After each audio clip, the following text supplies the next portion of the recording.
All the readings this morning are geared towards the gospel reading, the one that we just heard. Transfiguration, where it's an experience of the disciples who are freed. The disciples in the story follow Jesus on the mountain to pray, where there's this transformation. He appears to be dazzling in white, and then there's this vision of Moses and Elijah that are there talking to him. And Peter says, "This is great, let's build some tents and we'll stay here forever." And then the vision clears, and then there's only Jesus. I love that line, and then there was only Jesus. Like that was not great or something.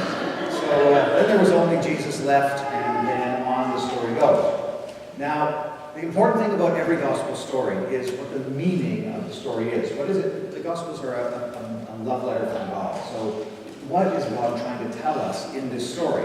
And then there are layers to that question. What did the gospel writer, what was the insight of the gospel writer? Why did they put it in this place in the narrative and not other places, and so forth? So there are at least two things that strike me about the Transfiguration story. One is the sort of voice from heaven. In case you missed the significance of this, there's an actual voice from heaven in the story that says, "This is my son with whom I am well pleased. Listen to him." So if you don't get anything about the story, it's like, whether that happened or whether Mark is writing it in, the point is, Jesus is important. Pay attention to Jesus. That's one of the meanings of the story. That's fairly obvious, and so I won't spend a lot of time on it. But the subtle part of that element of the story is the need for a voice from heaven to say, "Pay attention to this guy. Listen to him. This is my son, the beloved." Right? As if to say that if you didn't have that voice from heaven and that appearance, Jesus would just be some guy. Like, yeah, nice guy, but you wouldn't know necessarily how important Jesus was just to meet him. So it's the negative implication of that story, that if that hadn't happened, that somehow you could have been mistaken. Just to meet Jesus in person was not enough. You needed some way of tearing the veil and seeing through to the truth of who Jesus really was, which is what this story is about. And that image of the veil tearing is picked up in Paul in today's reading and so forth. So that there's this image on top of the mountain where Jesus' true nature is revealed. And then his true nature is again back behind the veil. So it's only Jesus again, right? And that only Jesus has that connotation that again, it's just the same guy that is my rabbi and my teacher that I've been following. But I had this vision. What was that about? So when interpreting the meaning of that event, I'm a great believer that the Gospels, in fact all the Bible, the main thrust of the messages of the Bible is to teach us about the spiritual journey. The whole point of the Scriptures, in fact of the entire Christian conversation, is about this business that we call spirituality. Of what is the meaning of life? What is my purpose? How do I grow into that purpose? How do I become the person I was meant to be? And these things are very abstract. They're really intangible, and so they have to be given to us metaphorically in stories and remembrances and so forth, and symbols. So this Transfiguration operates symbolically. And the easiest connection I have to my own spiritual experience is that honeymoon period of faith. And I don't know how many of you have gone through that faith honeymoon period. It is more pronounced in people who come to faith later in life as an adult. Or maybe as a teenager, there's a honeymoon period. For those of us born to the faith, it's just some part of who I am. And that's fine. But I'm going to start with the ones with the pronounced experiences, and I'll generalize from there. But it's easier to see in people that come to faith later in life. When all of a sudden there's this awakening, this eye-opening. Well, God is real, and God is a reality that I can touch and participate and can feel in my being. And so certainly, even though I was born in the faith, there were some moments in my teenage life when I encountered the Lord in visceral ways.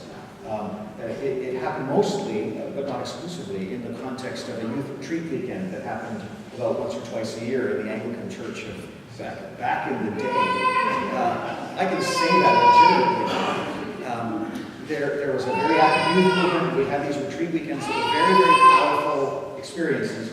And we would gather together and we would think about the faith and we'd care for each other and we'd pray for each other. It was very overwhelming and for most of us there, we felt like we had encountered something bigger than ourselves in that context. And then, of course, we had to go back to school, which, you know, if you remember high school, it wasn't that exciting a prospect after this wonderful weekend where everybody's caring about everybody and you can be your real self and nobody judges you and you're accepted for who you are. And then you're back to high school and all the cliques and all the rest of it.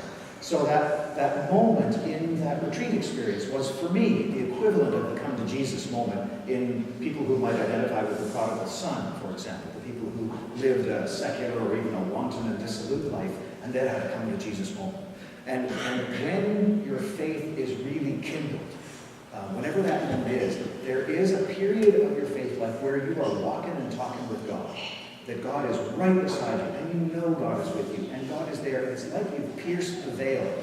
You finally have gotten what the point of life is, where you're going. You're starting to ask the right questions. You're saying, okay, God, you made me for something. What am I made for? And you start to discern, and you discover your true self in a very powerful way. And the experiences are the thing. It is like the gas that keeps you going. So you keep going back to that mountaintop, hoping to build a tent. And for most people in that honeymoon period of their faith, they just want to get that experience again because it is so energizing and powerful and beautiful. You just want to be there.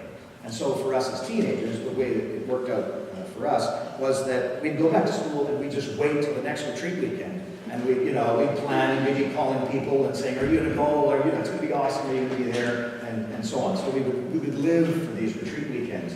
And we would be essentially doing what Peter did, which is let's build a tent on top of the mountain and just stay here. And the point of the story is that that's the wrong answer, Peter. Peter's the dumb guy. He always gets it wrong. And here he is getting it wrong again. And it's as if the story of Transfiguration is to tell us about the meaning of those moments in our spiritual life where the veil is lifted.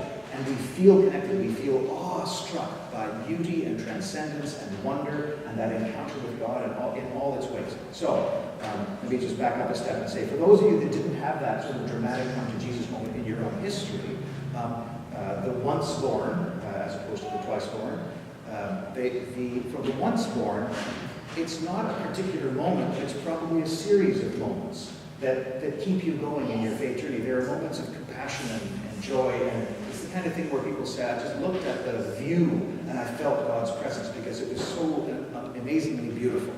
And there are those moments in the life of a lifelong cradle Christian as well that keep you going. And it's like the veil is lifted just a little bit and you get a sense of awesomeness and beauty that fuels your faith life. So the mistake is to think that faith is about lifting the veil all the time. The point of faith is not to lift the veil. The lifting of the veil serves a different purpose. And the message of the story is, first of all, Peter was wrong. The point is not to build tents and stay on top of the mountain.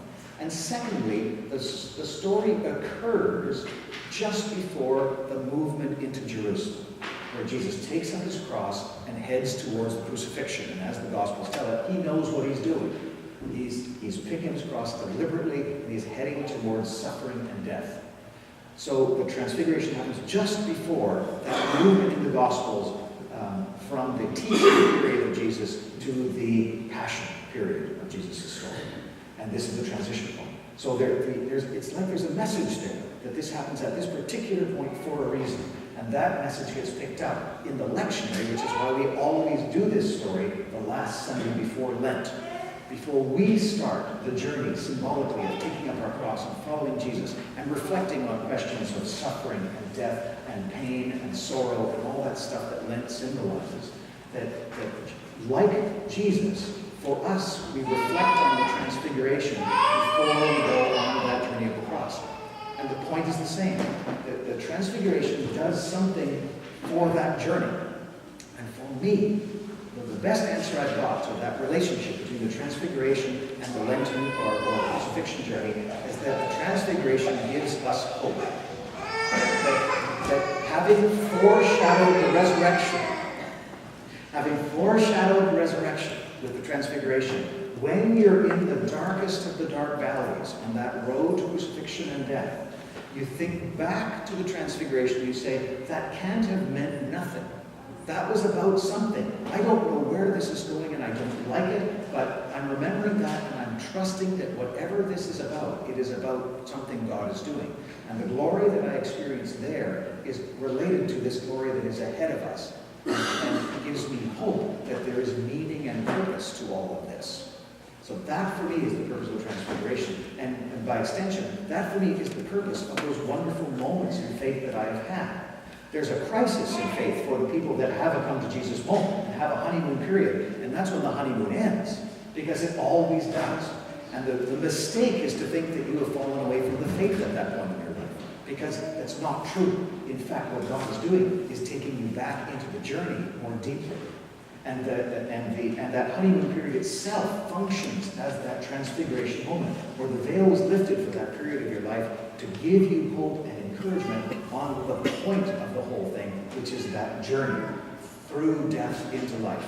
It's a journey of transformation. It's a journey into suffering. It is life itself. Like I say to my kids, life is hard. It just is hard. And no religion or philosophy is going to work if it's going to pretend that life shouldn't be hard. So the Christian story has suffering at its heart, because that is the heart of human experience. What is suffering about? And the mistake is to say that the suffering has no meaning, that the suffering is just a mistake, or that it's bad and horrible and there's no purpose in it. And those transfigurative moments, those moments in the faith where we touch something bigger than ourselves, function in the Lenten journeys of our lives to give us hope that there is glory at the end of it. That the journey itself has meaning, has purpose, is part of what God is doing in our lives. And there's an absolute difference between suffering without hope and suffering with hope. Suffering with hope is for a purpose. Suffering without hope is despair. And in fact, I have to keep the sermon. I have to stop somewhere. I can't give you all of Lent today, but the one tidbit that links to this is that it is an essential principle in life, and certainly something that I've tried to teach my kids just about life, that one of the essential success strategies in life is to accept short-term pain and suffering for long-term purposes.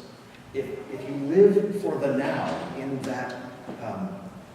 that simple sense where I just want to feel good today, then you're not going to engage in the hard work that is required to make anything happen in your life that's worth having.